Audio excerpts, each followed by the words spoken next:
1990년 11월 14일, 이곳은 서울 청량리 위생병원입니다. 이날은 한 끔찍한 사건의 피해자 4인의 연결식이 치러지는 날이었습니다. 이 연결식에서 유독 사람들을 더 안타깝게 했던 것은 사망자들 중 6살밖에 안 된 어린아이도 포함되어 있다는 사실이었습니다. 어린 딸을 잃은 어머니 유 씨는 가족들의 부축을 받으며 힘겹게 단상에 올랐습니다. 그녀는 이 사건으로 인해 딸뿐만 아니라 아버지와 할머니까지 한꺼번에 잃는 비극을 당했습니다.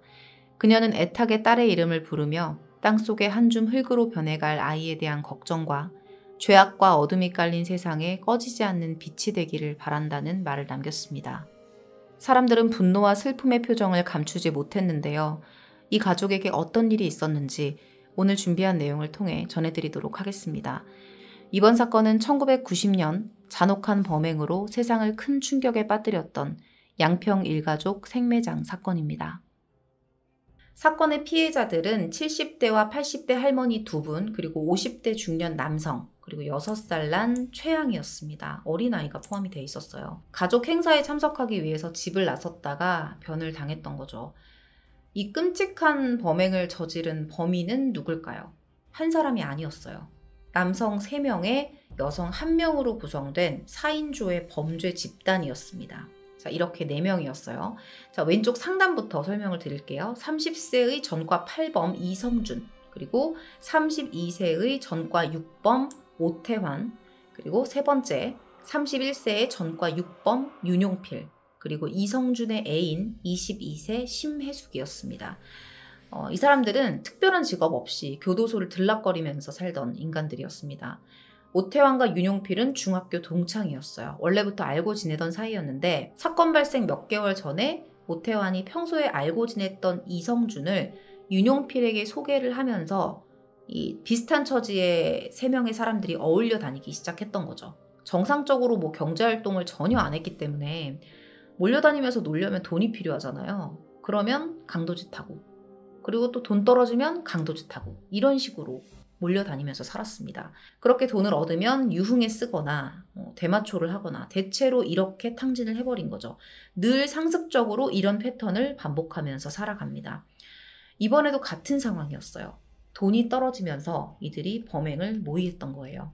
1990년 11월 9일 오후 1시경에 이 일당은 양평의 한적한 도로를 돌아다니면서 범행 대상을 찾고 있었습니다. 그러다가 한 소나타 차량을 발견해요.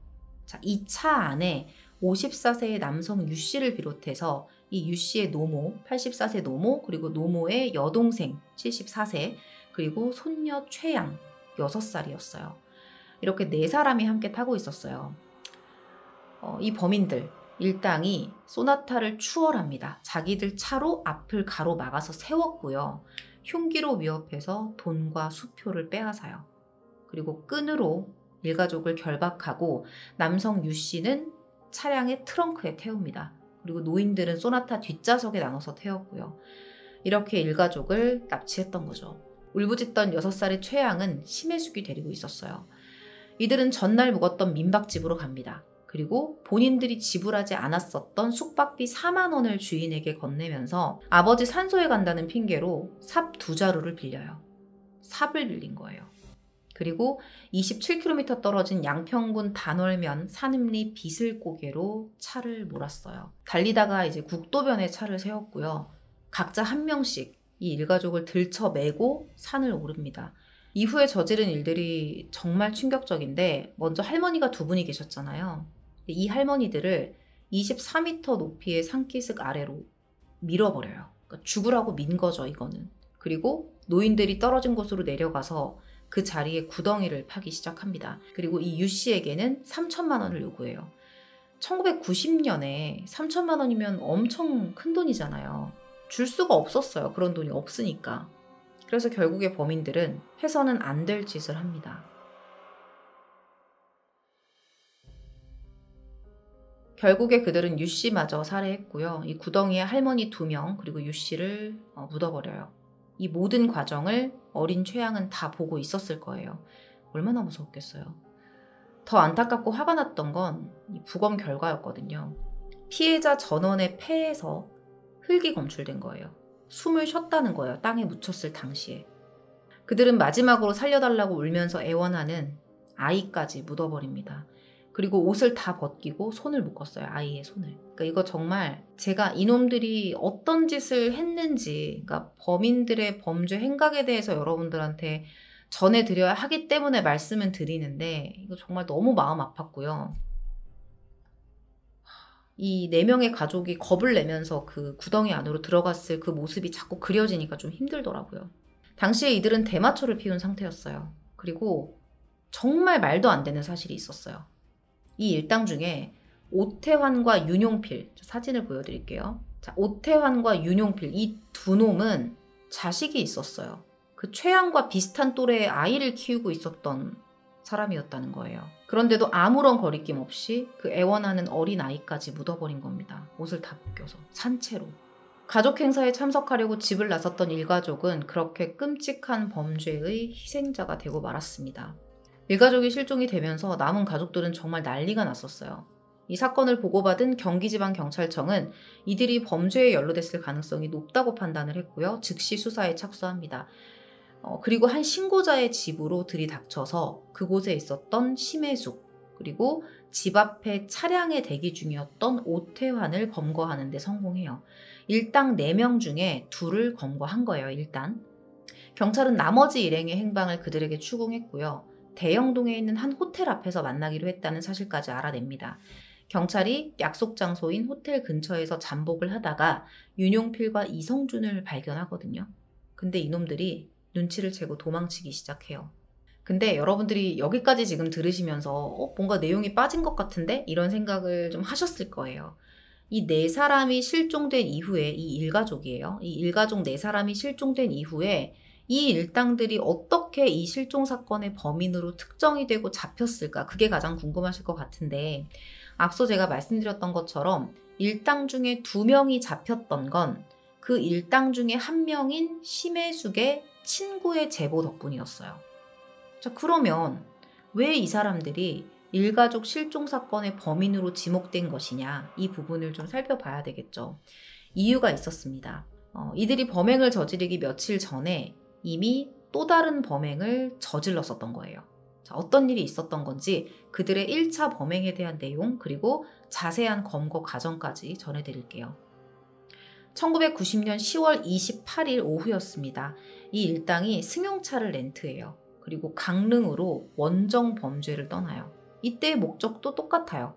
몰려다니면서 돈을 써야 되니까 돈이 모자랐던 거죠. 자, 여기서 이성준의 애인인 심혜숙도 함께 동행을 합니다. 강릉 경포대에 도착해서 일단 여관에서 하루를 보냈고요. 범행 대상을 슬슬 찾기 시작해요. 저녁 7시 반경에 얘네들이 누군가를 발견합니다. 사진을 찍고 있었던 한 신혼부부를 발견한 건데, 그러니까 이 신혼부부는 잠깐 차를 세우고 그냥 기념 촬영을 하고 있었던 거예요. 근데 이 일당이 이 부부에게 접근을 해서 흉기로 위협을 했고요. 미리 준비했던 그 나일론 끈으로 부부를 결박하고 신랑은 트렁크에 태우고 신부는 차량 뒷좌석에 나눠서 태웁니다. 이들은 이 신혼부부를 차에 태우고 2시간 반 정도나 돌아다녀요. 그러다가 10km가량 떨어져 있었던 한 야산의 소나무, 실제 장소입니다. 이 야산의 소나무에 부부를 묶어놓고 현금, 수표 이런 것들을 합쳐서 한 260만 원 정도, 그리고 폐물, 승용차까지 해서 총 800여만 원에 달하는 금품을 강탈하고 도주합니다. 그리고 서로 나눠 가졌었어요. 이후에 이들은 이 신혼부부의 차까지 뺏어서 강릉을 떠났고요. 본인들의 주 활동지인 인천으로 향합니다. 자, 여기서 범행 성공을 자축하는 의미로 새벽까지 신나게 유흥가를 돌아다녀요. 완전히 광란의 밤을 보냈어요. 그러면 이 신혼부부는 어떻게 됐을까요? 구타를 당하고 나무에 묶여 있었는데, 정말 다행히도 그 인근 마을에 한 중학생이 살고 있었는데, 이 중학생이 지나가다가 이 부부를 발견한 거예요. 그래서 경찰에 신고를 합니다. 강릉경찰서는 전문 터리범들의 소행으로 보고 검문 검색을 실시했고요. 동시에 이 신혼부부의 도난 차량을 수배해요. 그런데 이렇다 할 단서는 찾지 못하고 있는 상황이었어요. 이때까지만 해도 이들의 범죄가 그냥 완전 범죄로 마무리되는 것처럼 보였죠. 근데 생각지도 못한 곳에서 문제가 발생하면서 상황이 뒤틀리기 시작합니다. 범행을 마치고서 11월 1일이었어요. 한 이틀 정도 지났는데 이들이 잠시 흩어져서 쉬면서 개인 시간을 갖기로 해요. 근데 이때 이성준과 그의 애인 심혜숙 둘이 사귀는 사이였잖아요. 얘네 둘이서 신혼부부에게서 훔쳤던 그 자동차, 도난된 차량을 가지고 데이트를 하면서 인천 시내를 돌아다닙니다. 근데 여기서 실수로 택시랑 사고가 난 거죠. 이 택시기사는 교통사고로 경찰에 신고를 했고요. 여기서부터 얘네들의 계획이 꼬이기 시작한 거예요. 경찰이 현장에 출동을 했는데 이게 절도 차량이라는 게 충분히 들통날 수 있는 상황이잖아요. 그래서 이성준이 갑자기 돌발 행동을 해요. 갑자기 막 흉기를 들고 경찰과 택시기사를 위협을 하면서 심혜숙을 데리고 도주를 하려고 했던 거죠. 그래서 어찌어찌 도주에는 성공을 했어요. 근데 일단 이 사고 때문에 경찰에 한 번 노출이 되기는 한 거예요. 그리고 차도 놓고 갔고요. 경찰은 즉시 이 차량의 번호를 조회했고요. 동시에 이 차량 내부를 수색합니다. 근데 여기서 가스총, 그리고 범인들 중에 오태환이라는 사람이 있었죠. 그 사람의 차량 등록증, 그리고 제3자 명의의 통장, 심혜숙의 지문까지 발견을 해요. 자연스럽게 도난 차량이라는 것까지 알게 됐어요. 도난된 차량을 끌고 다니다가 도망까지 간 이 사람들이 당연히 신혼부부 사건의 범인일 가능성이 높겠죠. 경찰은 인천 시내의 가스총 판매상을 전부 탐문합니다. 그리고 이 차량에서 발견됐던 그 가스총의 일련 번호랑 판매 기록을 다 대조를 해요. 여기서 일당 중에 한 명인 윤용필의 신원까지 파악을 합니다. 자, 그러면 윤용필의 신원, 오태환의 차량 등록증, 심혜숙 지문 거의 다 발견을 한 거예요. 4명 중에 3명에 대한 정보를 찾아낸 거죠. 그리고 경찰이 이 차가 도난 차량이라는 걸 파악하고 나서 그 신혼부부를 구해줬었던 중학생, 그 중학생에게서 아주 중요한 증언을 입수를 해요. 이 중학생이 부부를 발견하기 전에 이 현장을 빠져나오는 그 차를 목격했던 거예요. 심지어 번호까지 기억하고 있었습니다. 여기서 기억하는 차는 그 훔쳤던 신혼부부의 차가 아니라 이 일당이 렌트해서 끌고 다니던 그 차 있죠. 그 차였었어요. 그래서 경찰이 그 차량 번호를 조회를 했는데 인천의 렌터카라는 사실, 그리고 함께 차를 대여한 이성준의 인적사항까지 파악을 하게 됐죠. 이제 4명의 정보를 다 파악한 겁니다. 추가로 신혼부부가 빼앗겼던 수표가 있었어요. 수표는 일련 번호가 있잖아요. 근데 이 수표가 강남의 술집에서 쓰였다는 사실이 파악됩니다. 자, 신혼부부의 증언, 그리고 술집 종업원들의 증언, 이런 것들을 다 종합해서 이들 4명을 유력한 강도 용의자로 특정을 하게 된 거죠. 자, 그동안 얘네들은 뭐 하고 있었을까요? 며칠 동안 떨어져 지냈어요. 그러면서 경찰의 동태를 살피고 있었죠. 아마도 우리가 뭉쳐있으면 위험하다고 생각을 했을 거예요. 근데 시간이 지나니까 또 돈이 떨어지는 거예요. 결국에는 뭘 했을까요? 다시 범행을 모의하게 됐던 거예요. 1990년 11월 7일에 그들은 안양의 한 호텔에 다시 모입니다. 범행을 모의하기 위해서 모인 거예요. 자, 얘네들 넷이 모여서 머리를 맞대고 나온 결론이 뭐였냐면, 야, 우리가 경찰 추격을 왜 받았겠어? 그 신혼부부를 살려뒀으니까 그런 거야. 죽였어야 되는데. 이렇게 결론이 난 거죠. 앞으로는 죽이자.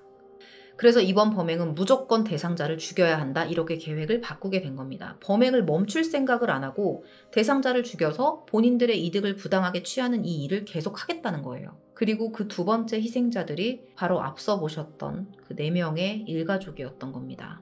자, 그들은 다시 차량을 렌트해요. 그리고 충청도, 경상도 일대를 돌아다니면서 승용차 번호판만 5개를 훔쳐요. 경찰이 자신들을 추적할 수도 있으니까, 그리고 검문에 걸릴 수도 있으니까 계속 번호판을 바꿔가면서 밤새도록 돌아다닙니다. 그리고 11월 8일 오후 3시경에 경기도 양평군 단월면의 한 민박집에서 이 4사람들이 함께 하룻밤을 보내요. 다음날 범행 대상을 물색하던 중에 가족 행사에 참석하기 위해서 집을 나섰던 이 4명의 가족을 발견하게 됐고요. 끔찍한 범행을 저질렀던 겁니다.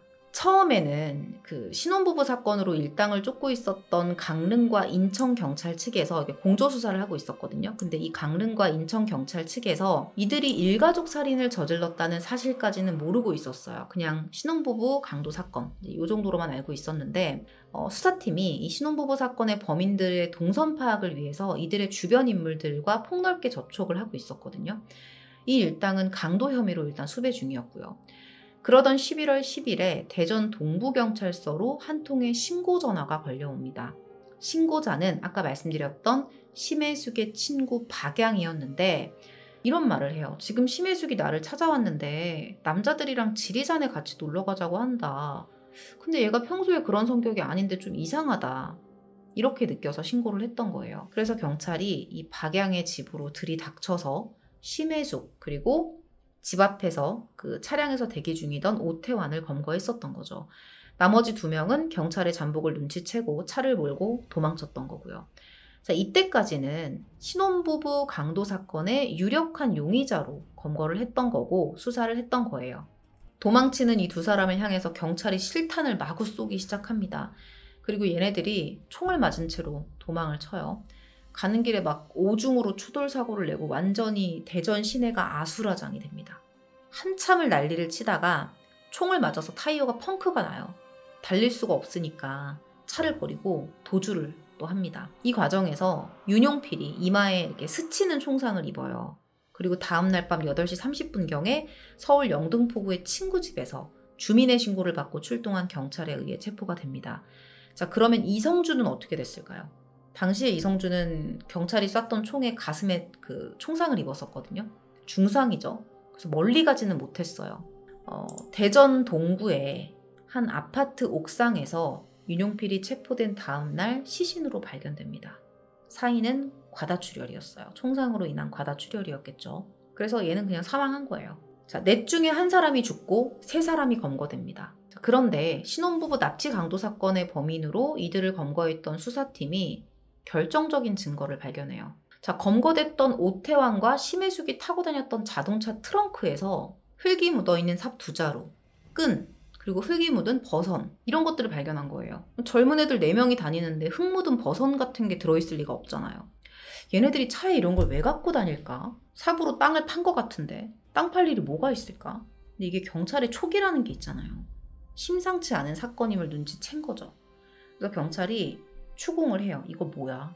이런 게 왜 차에 있는 거야? 계속 추궁을 합니다. 결국에 이들은 유씨 일가족까지 살해했다는 그 사실을 자백합니다. 1990년 11월 11일 오후 1시 반에 경기도 양평군 비슬고개에서 경찰과 취재진 그리고 유가족과 주민 등 무려 200여 명이 넘는 인파가 지켜보는 가운데 시신 발굴이 진행됐습니다.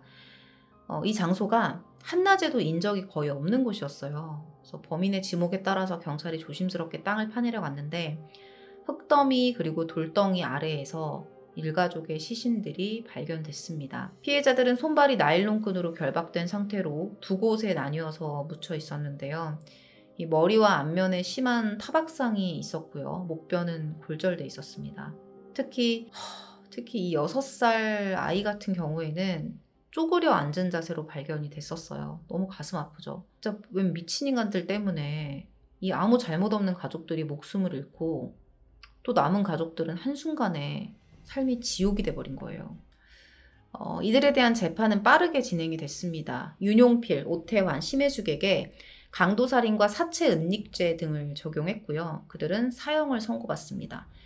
근데 당시에 쟁점이 됐던 부분이 있었어요. 뭐였냐면 그 여자 심혜숙이 실제로 범행에 가담을 했느냐 그 여부에 대한 거였어요. 지금 같았으면 같이 있었지만 가담을 안 했다 이러면 거의 처벌 안 받을 수도 있거든요. 제가 예전에 그 사령 카페 사건 기억나시죠? 요거 한번 진행했을 때 망봤던 여자 범인 한 명 있었잖아요.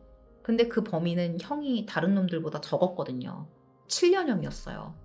실제로 가담하지 않았다는 거죠. 실질적으로 죽이지 않았다는 거죠. 그래서 형이 더 낮았단 말이에요. 근데 당시에 이 사건에서의 심혜숙은 망을 보는 행위 그리고 아이를 붙잡고 있었던 점 이런 것들도 범죄 수행의 필수적인 요소이므로 심혜숙의 역할이 과소평가받을 이유가 없다라면서 똑같이 사형을 선고받습니다. 하지만 이듬해 열린 항소심에서 심혜숙은 10년형으로 감형이 됐고요. 윤용필과 오태환은 대법원 최종심에서 사형이 확정됩니다. 윤용필은 1992년 그리고 오태환은 1994년에 각각 사형이 집행이 돼서 생을 마감했습니다. 심혜숙은 교도소에서 8년을 복역하고 98년에 가석방이 됐는데 2003년에 위암으로 사망합니다. 누군가에게는 가장 소중한 가치가 있고 정말 어떤 것과도 비교할 수 없는 그러니까 돈으로도 살 수 없는 그런 가치가 있는 가족의 생명을 그런 무가치한 삶을 위해서 지들 멋대로 죽여버리는 그들의 잔인함과 이기심에 준비하면서도 너무 마음이 안 좋더라고요. 특히 그 어린 여자아이가 있어서 그랬던 것도 있었습니다. 그들이 일가족을 살해하고 얻은 돈은 고작 20만 원이었습니다. 마지막에 그들도 똑같은 죽음으로 생을 마감하기는 했지만 똑같은 죽음이라고 말할 수도 없죠. 너무 편하게 갔죠. 근데 그렇게 생을 마감했다고 해서 이게 과연 범인들이 사형당했다고 잊혀질 수 있는 아픔인지는 생각을 해봐야 될 것 같아요. 그만큼 가족들에게는 상상조차도 불가능한 충격이었을 겁니다. 지금부터 말씀드리는 내용은 제가 위키에서 참고를 했어요. 사건이 발생하고 22년 뒤에 논란거리가 하나 있었어요. 2012년 2월 24일자 신문에 당시 그 사건이 있었을 때 심혜숙의 변호를 맡았었던 한 변호사가 이 사건에 관련해서 글을 하나 올려요. 근데 제목이 이상해요. 양평 생매장 사건, 21 여자는 그렇게 무너져 갔다. 나 때문에 저 여자가 죽는구나. 이 저 여자라는 게 심혜숙이거든요. 이런 글을 기고했던 거예요. 마치 심혜숙은 죄가 없다. 이런 취지의 글이죠. 무리하게 기소돼서 인생이 망가졌다. 당연히 이 글 뒤에 뒤따라올 비판은 여러분들도 예상이 되시죠. 당시에 6살 아이의 아버지가 분노해서 그 글에다 댓글을 달았거든요. 댓글이 실제로 달려 있었어요. 제가 캡처를 해왔는데 좀 읽어드릴게요. 실제로 그 최서연 양의 아버지가 남기신 글입니다. 변호사님, 저는 생매장당한 아이의 아빠입니다. 20년도 더 지난 가슴 아픈 잊을 수 없는 사건을 억울하게 쓰러져간 21살의 여자 심아무개의 인권을 얘기하면서 그들에게 비참하게 희생된 가족들의 인권은 없는 변호사님, 간신히 아물어가는 아픈 역사를 이런 글들로 또 한 번의 유가족들의 가슴에 못 박는 변호사님의 이중성에 온몸이 부들부들 떨립니다. 어떻게 하면 범죄자에게 이런 마음이 생기는 걸까요? 왜 그런 마음을 가지기 이전에 피해자들에 대한 생각을 못하는 건지 진짜 배울 만큼 배우신 분이 참 안타깝네요. 오늘 준비한 내용은 여기서 마무리하도록 하겠습니다. 긴 시간 시청해주셔서 감사합니다.